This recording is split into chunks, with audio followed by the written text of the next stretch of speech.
Welcome to VINDAL'S Academy, and remember the question has been pasted on the screen and I'm going to be using the one I have here to do my analysis. All right. So for those of you asking for a physics online class, a maths online class, please go to my YouTube channel at VINDAL'S Academy. VINDAL'S Academy. VINDAL'S Academy. You will see join. Excuse me.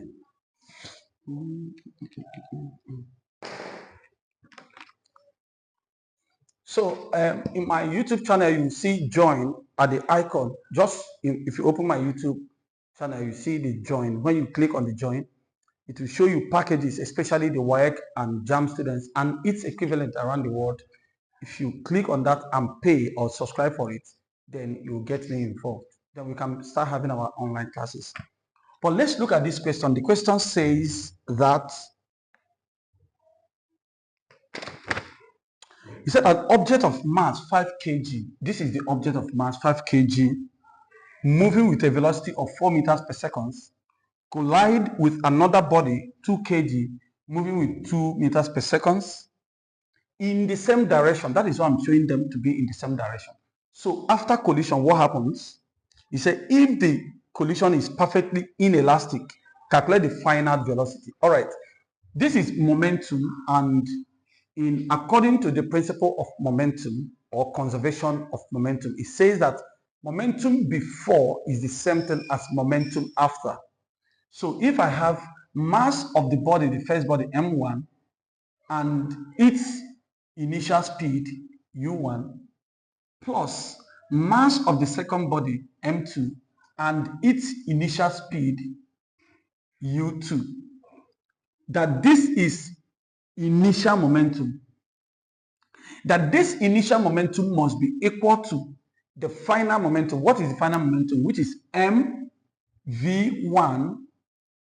plus mv2.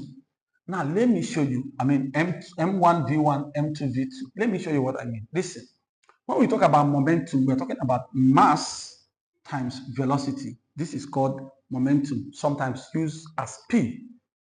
That means the mass of the body multiplied by its velocity. But then sometimes we have what is called initial momentum and final momentum because of the speed.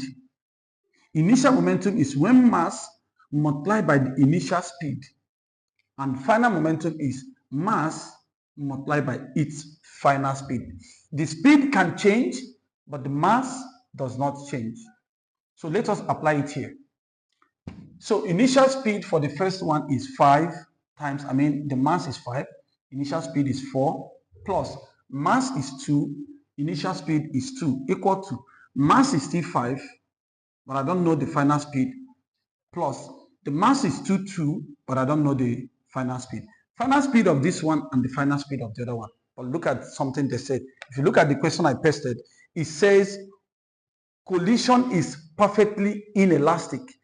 Perfectly inelastic means that the final speed must be the same with the two bodies. That means after collision, the two bodies are going to combine and move with the same velocity. For that reason, this V1 and V2 will be the same thing. There will be only VV. So I'm going to find this V. Therefore, this is 20 plus 4 is equal to 5V plus 2V is 7V. So this is 7V is equal to 24. So V is equal to 24 all over 7, which is around 3.4. Yeah, 3.4. Remember its velocity, meters per second. This is the solution to this problem. Remember, hit the subscribe button, like the video, share, and comment, and also join VINDAL'S Academy on YouTube for our online classes. Have a nice day.